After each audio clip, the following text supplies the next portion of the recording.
Oh yeah, nice one to see you later.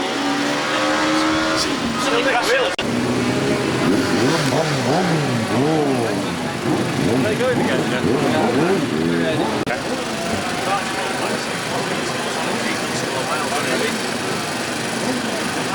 Well, John McGuinness, you're looking better and better with every day that goes by, but you've had a tough time one way and another, haven't you?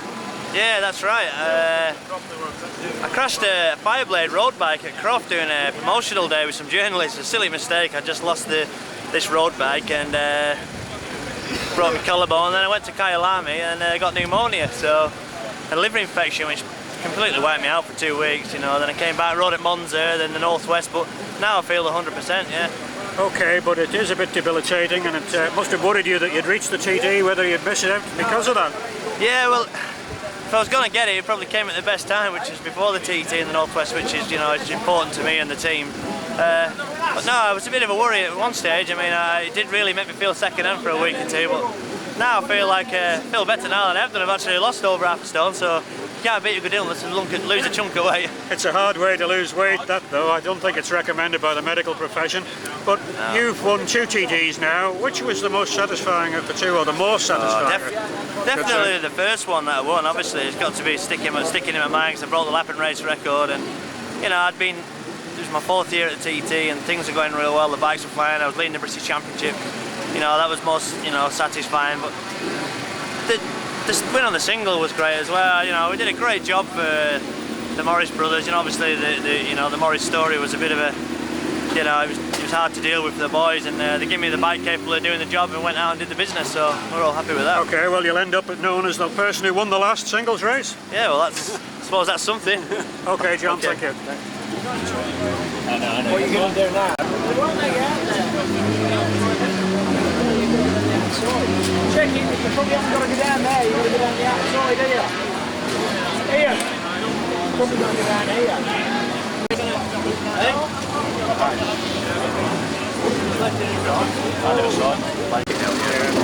Where's the crash on the top then? I think he must have lost it at the top, but before he didn't hit the deck till maybe got into a slapper, and he didn't hit the deck till maybe halfway down. You got through it all though, did you? Yeah, they just kept us to one side. Yeah. 2 bikes or one? Pardon? 1 or 2? I could only see 1 bike, yeah. I hope so, just the one I hope. Yeah. Did you get a red governors, did you? Yeah, they pulled us off the governors, so in a quandary now, whether to take this for another lap or I think I'll abort it and just go for the junior ride. Well, you've got one on each, at least there's a banker. Yeah, it's true. But catch you up. Thanks, Jeff.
Les, what's it changed like over the years now? This is 2002.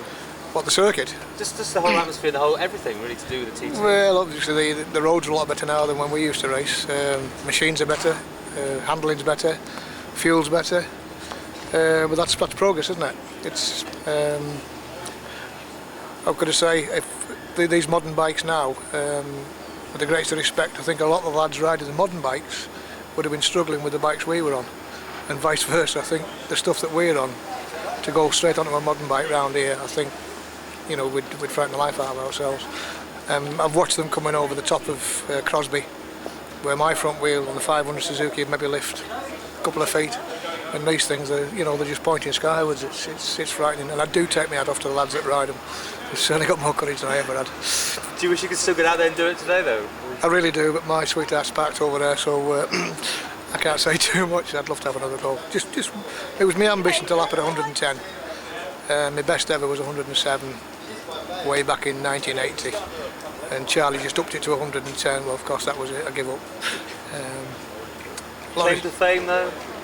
Claim to fame. Well, I'll tell you, pushing Charlie down to fourth in 1970. Got to keep bringing it in, Charlie, because I'm going home now. And, no, it was the only year. I think there was 4 of us in the winners' enclosure. Because Doug Dale had a 1, 2, 3, and then when it turned out we'd actually squeezed 3rd place. Of course, the following year, I mean, to be fair, Charlie was a newcomer. And the following year, he just came back and blitzed everybody, and the rest is now history. But, you could see the potential he had when we first came over. He was so quick. I watched him through Milltown one night when I broke him down, and I was like, hell, if that's how you got to win TT races, I don't want to know. No. Still racing some 100 circuit? Yeah, we just finished out the Southern 100, 250 and 500. 500 we had clutch problems, but the 250 went quite well. As they remarked down there at the presentation, rather unkind, the combined age of bike and rider was 95 years. They're not nice to me down there. I still enjoy it. How long were you going for? I often get asked that question till I stop enjoying it, basically, and until we can't afford it anymore, or if I start getting in people's way, then I'll retire. When will that be? Who knows? There was a fella at Daytona last year when we were over there. I think he was 72, 73, and he's still going, so I've got a few more miles left in the old dog yet.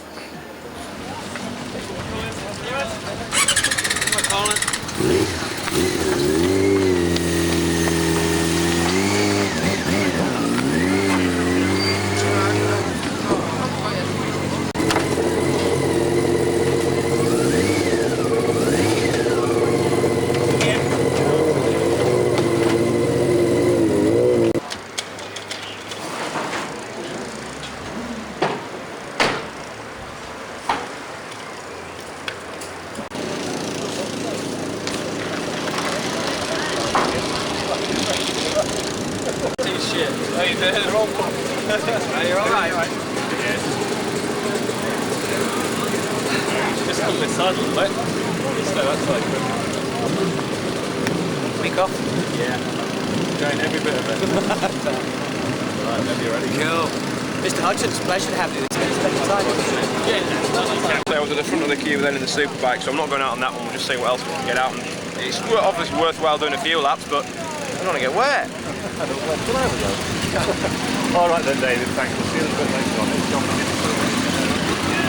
So Dave's talking, John, about not going out. What's your feeling? Much the same, I think. I don't think there's anything to gain going out there in these conditions, you know.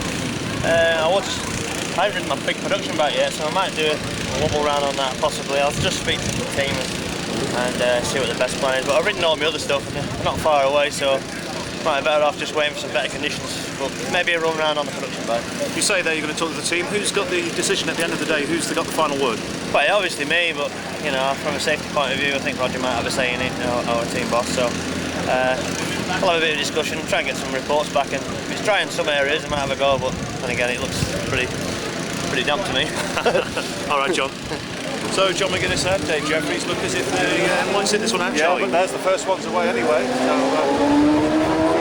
quite a few.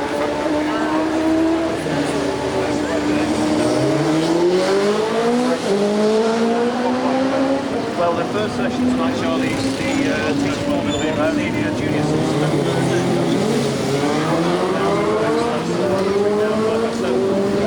It's all very interesting. I spot now with genuine on his back. Sure, pick with him.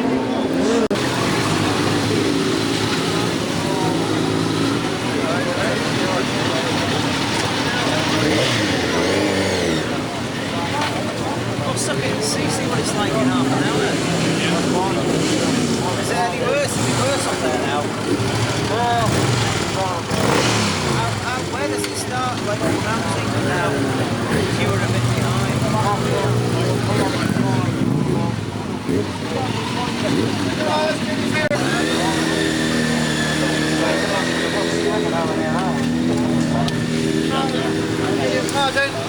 That was horrible.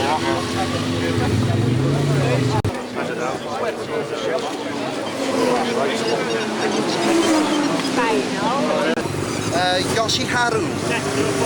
Mr. Yoshiharu came here. Foxdale.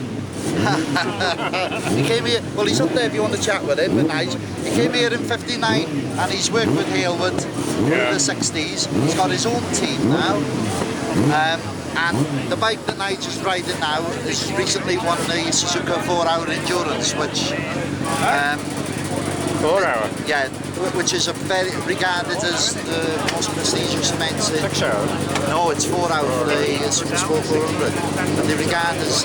what bike is it? Honda? It's Honda, CBR 400. Yeah. Oh, is that a special one, is it? No, it's not that one that thingy, the bike looks like it's falling apart. I want to keep these, but that's the chaps. That's Mr. Aikida. He is one that's with him, but this is the fella that runs the team, Mr. Team. Mr. Yoshiharu, he's the one with the flag. Well, Iain Duffus, an exciting night tonight, I'm sure. No matter what tyre you had on, I'm sure you were spinning the wheel at every rev, so here in every gear. Yeah, we just had production tyres on, so it's like 2000 production race all over again, so didn't really enjoy that. You didn't enjoy that race either, is it? No, I didn't. No, it was terrible that. So I don't think many people will stay out tonight. I mean, there's somebody flying by just now, but it must be mad because the fog's down on the mountain and there's rain everywhere. There's a wee dry bit from Crellin to Carmichael. No, Crellin to the Gooseneck. I'm hopeless with these names. Aye, so there is a bit of a dry bit, but there's so much water out there where it is wet, it's a waste of time. Well, maybe you'd spun the bike if it was Crellin to Kirkmichael. I'm hopeless with these names, hopeless. Seriously though, do you still enjoy the TT? Oh yeah, I love coming over here. It's kind of highlighting my year these days, so yeah. It's last year, of course, you missed out on the income you get from it, apart from the enjoyment. What income? There is no income. We spend as much as we get. Well, you won't get anything out of a Scotsman, I know, but it is a mixture of the two, because you've got to cover your costs, haven't you? Yeah, I mean, I'm not so bad, obviously. I'm sort of in one of the factory teams, if you like, so, you know, it's a lot easier for me than it is for, let's say, most of the guys that are in the paddock, so, yeah. So, what's your best hope for this, the production race? No, I would like to think we're in with a chance on them all. I've got the best bikes, so I can't criticise any of the bikes in the classes, so there's no reason why I shouldn't be up there and fighting for wins in all of them. Are you going to be allowed back into Ireland after defeating Adrian Archibald in the Northwest? Oh, I don't know. I think I've been going there a long time, so I'm sure the Irish think I deserve that race win. Have you seen the film yourself? Yeah. Are you happy with it? Well, I don't know. I mean, it kind of looks dodgy for one way, and then it looks dead certain the other. The internet site makes it look dead certain my wheel over the line first, so, and then the other way kind of looks a lot more controversial, so who knows. Well, anyway, we'll go by the judge. Okay, but here you had hard luck when you ran out of petrol in the production race the last time, didn't you? Yeah, that's right. So, you know, it'd be nice to get another win just on the back of that, really. I'd like to have had that one, and so we'll see what we can do this year. What about all the bumps and bangs you've had on a damp night like this? Does it affect you? No, not really. No. It's I suppose Australian weather would be a bit nicer for me, but no, I mean, I'm kind of over all that now, so it's okay. So, are you going to ride in the 150 meeting on Dundrod? No. I'll do the Ulster Grand Prix, yeah, I enjoy the Ulster, so we'll be at that with V&M. Might see you back here in years to come on Classic Manx Grand Prix. Oh, who knows, Jeff? You know, I said I was going to quit years ago, so who knows? I know that, yeah. So what about your old sparring mate Ian Simpson? Because the two of you were pretty good mates. He's had to throw the towel in completely, hasn't he? Yeah, it's a shame, but Ian obviously it's come to his injuries really, and it's a hard thing for somebody like Ian to do that, because you know he's known nothing else but racing in all his life from his dad's days, then through him having his own career, and his career was cut short. I'm sure Ian Simpson had a lot more TT wins in him to come, and you know, we'll take our hats off to him that you know he did well when he was riding, and now he's moved into sort of team management and he's making a really good job of that. All his experience he's learned over the years. He didn't look entirely happy though. I think he was still hankering to ride. Oh, I'm sure he does. You know, Ian's not here yet. I'm sure he'll turn up sooner or later this week, but you know, I can see it in his eyes. He'd love to be out there. Well, I think there's more wins for you yet too on the Isle of Man, and I hope it comes this way. Well, that's the plan. Let's hope so. Okay. Thanks, Jeff. Thank you. Cheers. Thanks.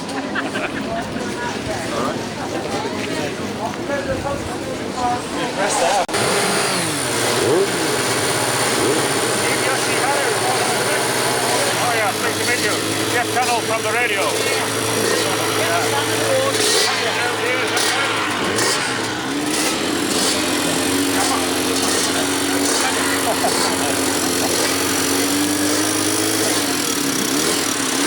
Nigel Davies. Someone used to come here years ago.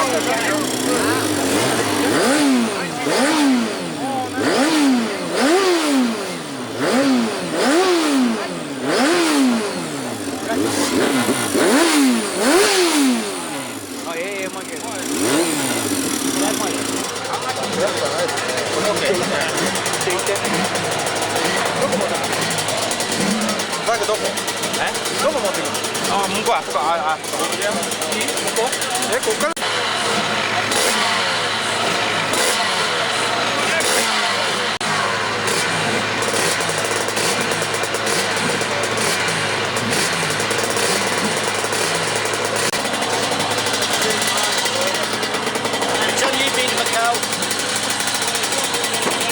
All right, like that.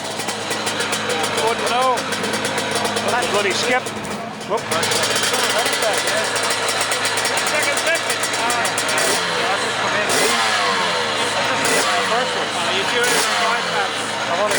Exactly. Well, Charlie Williams, it's a night like this that makes you probably slightly glad you packed in TD racing. But in fact, when you were at your height of your career, there were many nights like this. It's like the old days where you think it was sunny all the time, but it wasn't really, was it? Not at all. And I can probably reel off about 10 different races at least when the conditions were like this or even worse, you know. So it's just part of TT racing, isn't it? It didn't seem to deter you. In fact, you seemed to revel in it really when it was poor weather. Yeah, was that psyching the others out? Well, I don't know really. It just suited the conditions. I wouldn't say it suited me, but obviously they suited me better than they suited other riders. Yeah, you're right. I didn't seem to go pretty well. I had quite a lot of success in the wet here. But in those days, there wasn't the variation in choice of tyres either. It was a sort of heavily treaded tyre or not so heavily come treaded. on, we're not going that far back. Well, there weren't slicks for the main classes. So when you started in 70s, were there? Not when I started, no, but certainly, you know, mid to late 70s, we were running some 76 onwards, we were running slicks. But no, I take your point. It wasn't such a big issue. But I don't know. It is the wet is very much a psychological thing, and if you can get your mind around it, and then you're in front. As I was saying, I've been saying all week about the CT and racing in general. It's all about confidence, and you've got to have that confidence. And if you've got that confidence, then you're halfway there. But what you need then is a good bike and the ability to ride it fast. Okay, but your success came off the back of a Manx Grand Prix win, and then you were right into the TT. You were very competitive when you switched from one to the other, when you're straight away. Yeah, my Manx Grand Prix win was 1971. Then in '72 I had six rides in the 6 different races in the TT, and I finished in the top 6 in 5 of them, and actually fell off the 350 at Cregner Bar. So yeah, that was pretty good. That was when it was a World Championship, of course. Yeah. And then on to bigger and better things with Honda here and elsewhere in endurance races. Did you win the World Championship on the endurance? No, second twice in the World Championship. Won quite a few 24-hour races, including Nürburgring and Francorchamps and Barcelona. So we won quite a lot, but never, unfortunately, actually won the championship. But you had big Hondas here as well, didn't you, in the Isle of Man? Yeah, occasionally. I didn't ride them much, you know. I rode a private bike in 1979 in the Formula One and finished second on that, behind Alex George, who was then on the factory bike. And that was about the once time. I did ride a production bike once or twice as well, but most of my rides were on Yamahas. I think I had about 50 rides, Jeff, about 30 finishes and 19 podiums. I just read that somewhere today. Yeah. And 8 wins. Well, eight and a half. TT wins. Yeah, that's right. Well, there was a win in the 500 production as well on top of those that are listed. But anyway, yeah, 8. Is that where the dispute comes in? That's right. Yeah, well, it's not really a dispute. It's just a bit of fun, isn't it? You were riding in those events which were 10 lappers with 2 riders per bike with a Le Mans start. They were rare days, really, weren't they? Oh, they were, yeah. And we actually won. That's the other win. I won with Eddie Roberts the 500cc class in that one year. And we left it right until the end of practice before either of us rode the bike because we were busy with other bikes, our proper racing bikes. I was never a big fan of production racing anyway.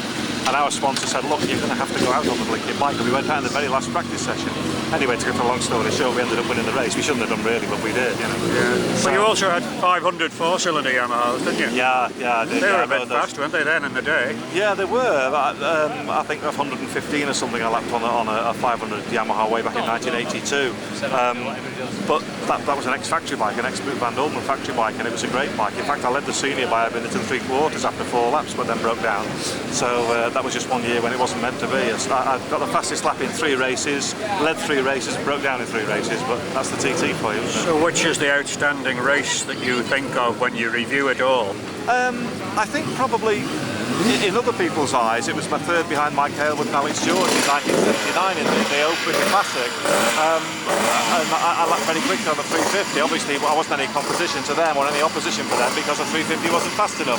But a lot of people tell me that was my best ride. However, the same year, as I say, I finished second on a virtually unknown, first time out Formula 1 bike, and beat second behind Alex George and beat Ron Haslam and 1 or 2 of the other boys, Mike Hailwood as well. So I think that was a pretty good ride as well. One of the funny things is that you were sort of riding in the Isle of Man when it was a full World Championship Grand Prix, and after it wasn't, and so you are best placed to see the difference, really. Yeah, it did change quite dramatically after I think it was 1976, wasn't it? The status was taken away from it, and of course then a lot of the regular Grand Prix riders that used to do all the continental circus stopped to come. You know, they didn't come anymore. And I personally think it was a long time ago, and it's probably not even worth commenting now. But I personally think it was a good thing to take the World Championship status away, from a rider's point of view, anyway. Some of your wins, therefore, were after the 76, so you're not credited with Grand Prix wins like some of the others. No, actually I am. I'm credited with, I think it's 2 or 3, but certainly 2 of them anyway were... They were here, I meant. Oh, when you were continuing in the championship, because you rode at Holland and places, Belgium, didn't you? Yeah, I rode quite a few Grand Prix, yeah. So you get the Grand Prix credits for here, but you were 2nd or 3rd at Essen one time? 5th was the best at Essen, right. Yeah. 5th in, that was my first Grand Prix. I did quite a lot of Grand Prix, but unfortunately Grand Prix conflicted a lot with 24-hour racing, and Honda were paying me, so that was my regular income, so I just fitted them in where I could, you know. But it was you still have a gallop and a parade now and then, and still looks sharp enough? Well, I like to get out, and I was at Donington Park the other week and parading around there with a few old-timers. Yeah, I still like to ride. Now, when I do ride, I like to try and ride reasonably fast. And when I say try, I ride at a pace that I'm happy with, you know, and I'm happy with riding reasonably quickly, so... Okay, well, you and Chaz Mortimer epitomise that period of TT racing, and you're still involved, so you must be still keen. Jeff, I think I still have got such an awful lot of time for the TT. I think it's such a fantastic event, and you know, long may it continue. It's great. Shame about the 250s look as if they're on the way out, though, because that was your favourite class. Well, it was my most successful class. I won the 255 times. So by virtue of that fact, yes, it probably you could say it was my favourite class. But things change, don't they? I think it's 19 250s in the 250 race, and unless Paul Owen gets a 250 sorted because he's blown his own up, there'll only be 18. So, and probably next year and the year after, we'll see the end of them altogether. I think you could be in the top 3 there with a late ride. Well, I was speaking with John McGuinness a little bit earlier on, you know, earlier this year, and I said, you know, John, maybe I'll just do the 250 race. And I was a little bit serious about it, and then I saw him at Alton Park the other week, and he said, did you fix a 250? I said, nah, I got wise, you know. Why go through a divorce just for one race at the TD? You know, there's no doubt about it. I would thoroughly enjoy it, I would. But no, you've got to be sensible about these things. Yeah. Well, we're sunk if we start seeing common sense, Charlie.